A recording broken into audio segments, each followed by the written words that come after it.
Hi friends, वाक्य निर्माण के तीसरे पार्ट में आपका फिर से स्वागत है।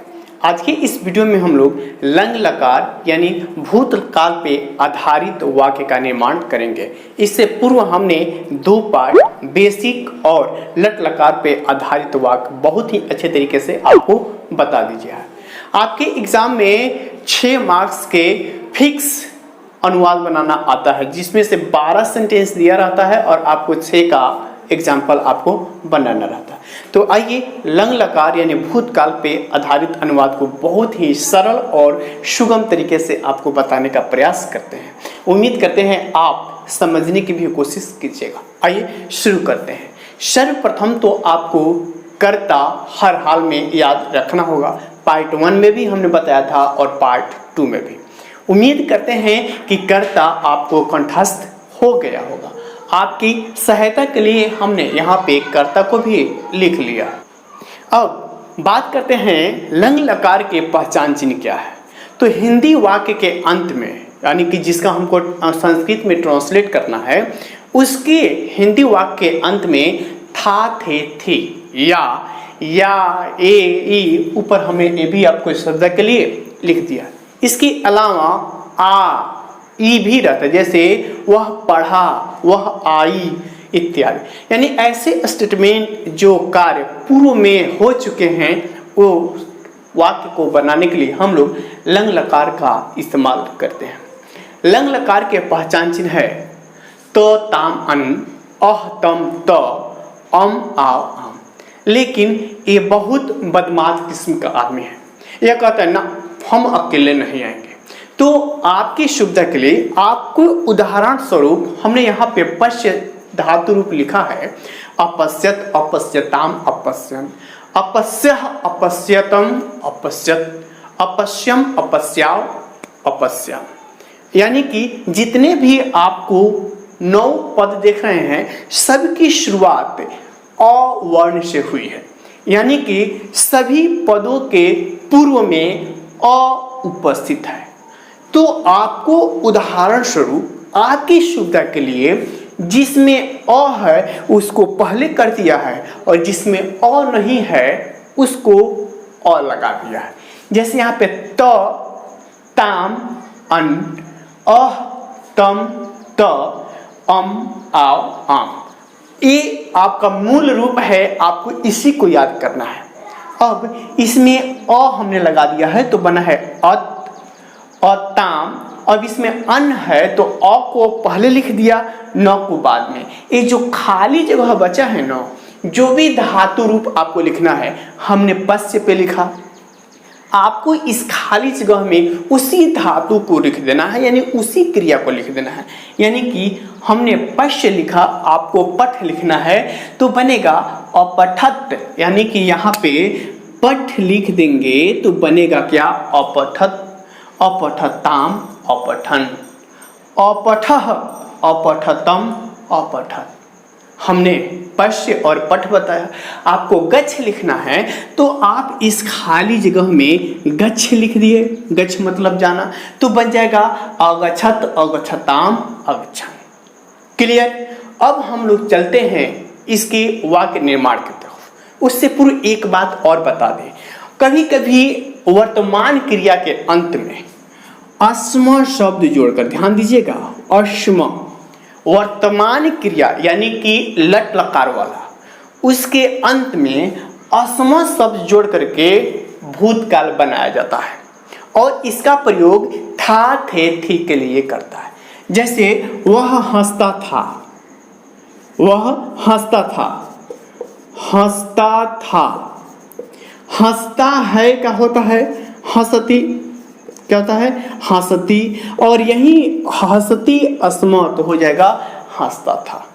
क्या समझे। यानी कि कभी कभी वर्तमान क्रिया के अंत में हम अस्म शब्द जोड़ करके भूतकाल बनाते हैं, जिसका प्रयोग हम लोग था, थे, थी या कंटिन्यूअस हो, जैसे वह पढ़ रहा था, वो हम लोग जा रहे थे। इस प्रकार के वाक्य के निर्माण में भी हम लोग अस्म शब्द का प्रयोग करते हैं।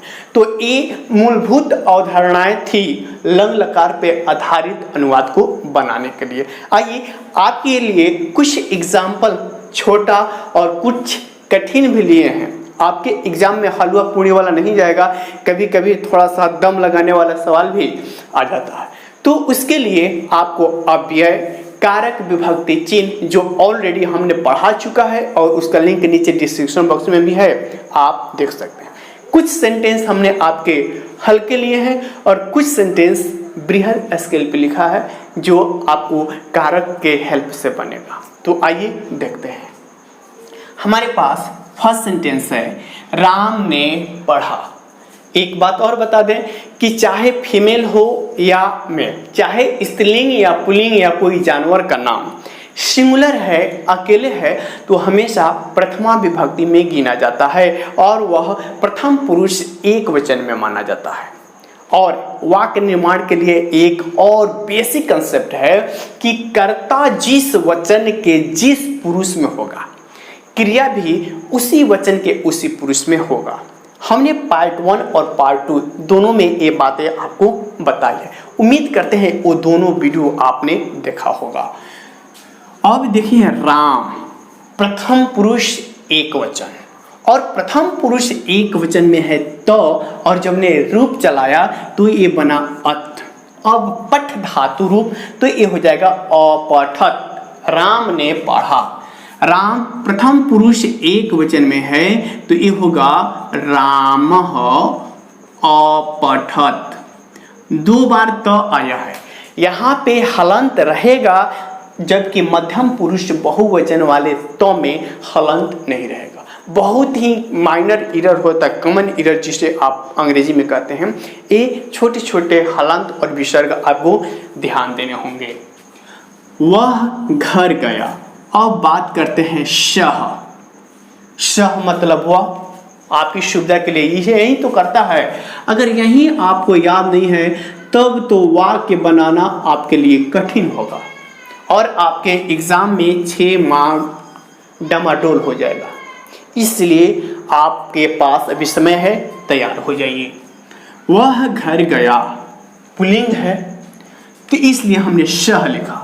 वह घर गई तो हमने सह न लेकर के क्या लेता, सा।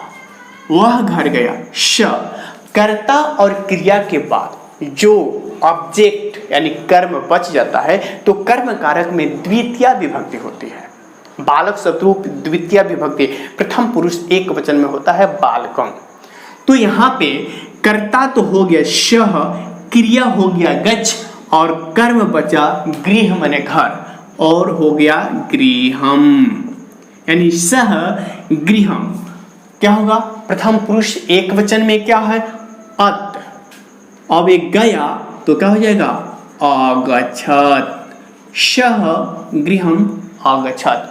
वह घर गया के वाक्य हो गया सह गृहम आगच्छत। नेक्स्ट है मैं विद्यालय गया।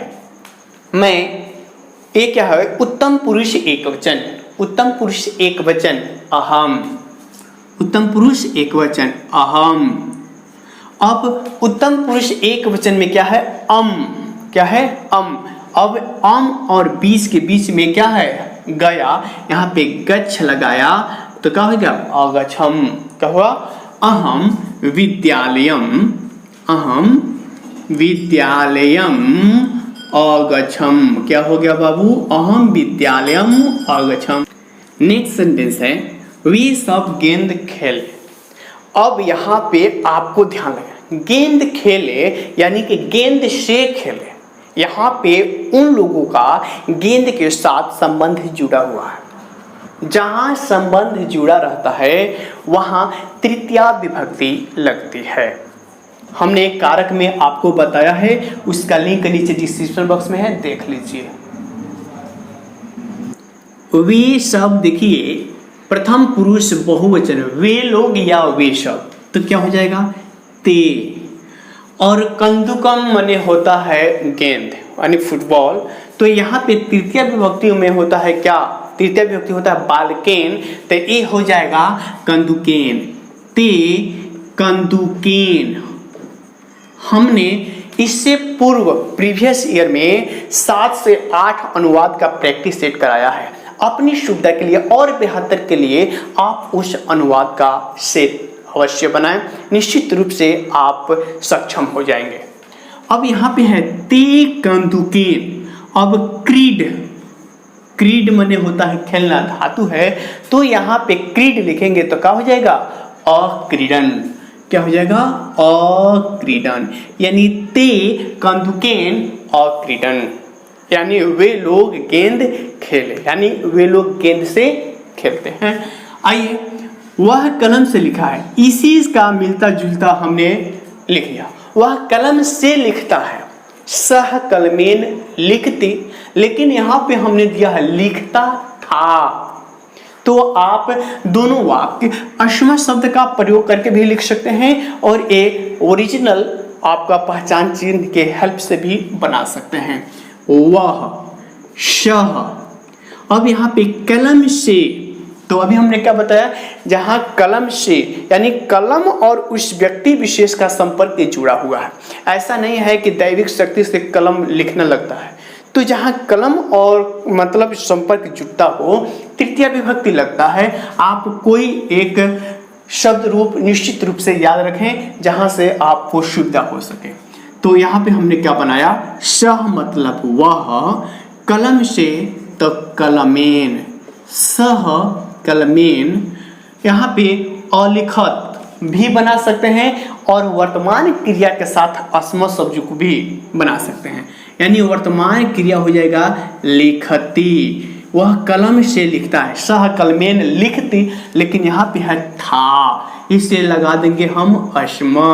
सह कलमेन लिखती अस्म, वह कलम से लिखता था।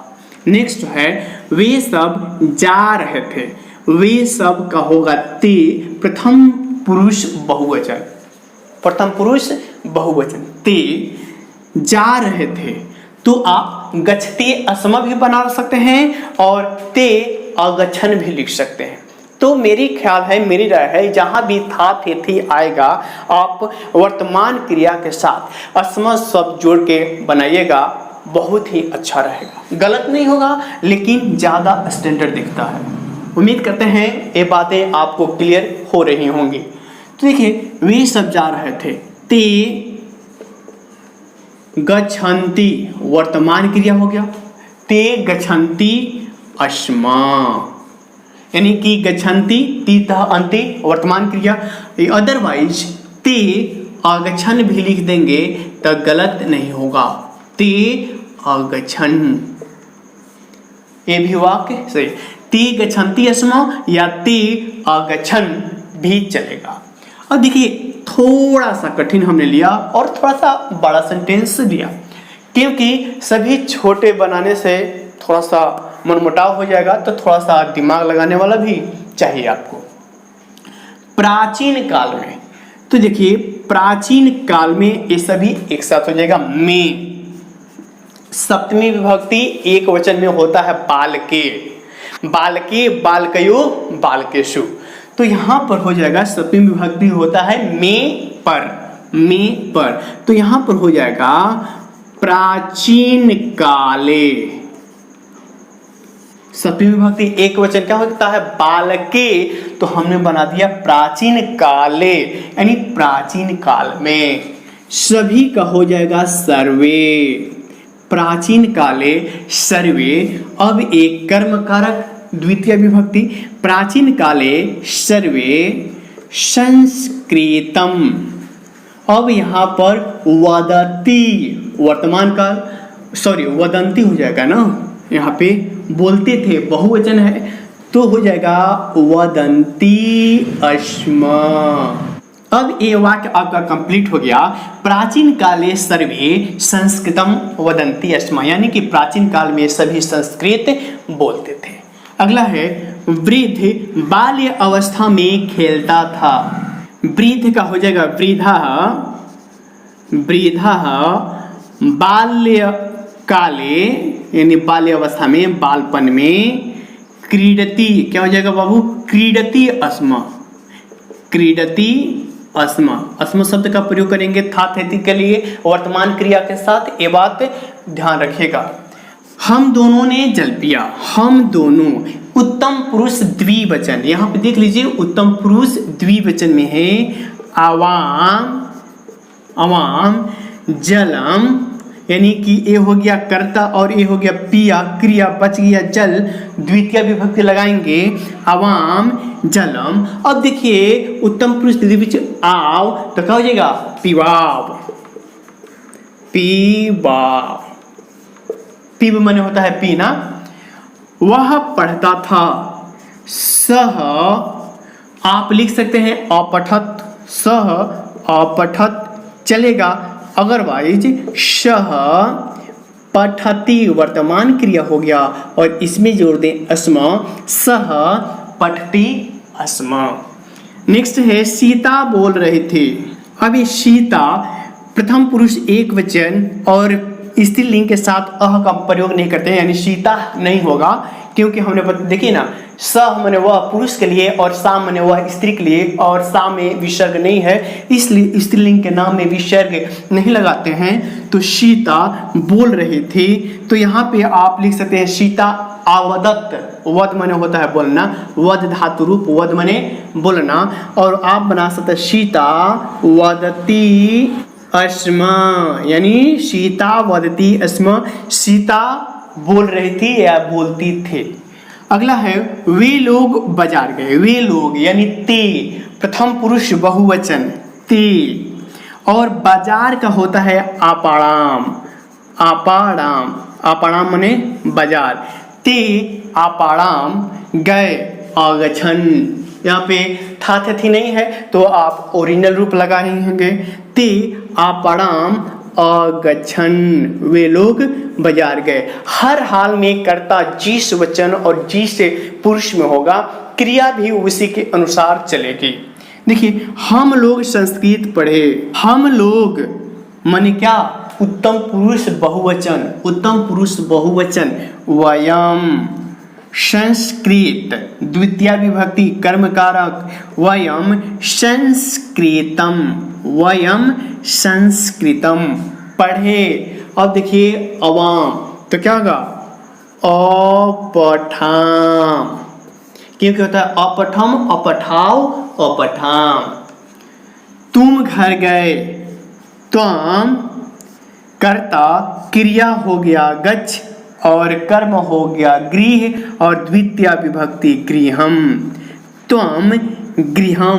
अब देखिए मध्यम पुरुष एक वचन तुम है, मध्यम पुरुष एक वचन तुम और अह, तो गच्छ माने होता है जाना और गच्छः और इससे पूर्व अ, यानी त्वम गृहम अगच्छः, तुम घर गए, तुम पढ़े त्वम अपठः, तुम चलचित्र देखे त्वम चलचित्रम अपश्यः। क्या ये हमारा अव्यय है, अव्यय के 2 पार्ट अपलोडेड है, 3 या 4 मिनट का है, आप देख लीजिए, आजीवन ही नहीं भूलिएगा और आपको वाक्य आसान हो जाएगा। अब यहाँ पे क्या का हो जाएगा किम माने क्या, शह किम शह गृहम, किम शह गृहम गया आगच्छत, किम शह गृहम आगच्छत, क्या वह घर गया। उम्मीद करते हैं अब आपका लंग लकार भी क्लियर हो गया होगा, और इस पे और ज़्यादा प्रैक्टिस करने के लिए हमने प्रैक्टिस सेट अपलोड कर चुका है, आप उसका प्रैक्टिस कर सकते हैं। फिर मिलते हैं हम लोग लिट लकार भविष्यत काल के साथ, तब तक के लिए धन्यवाद।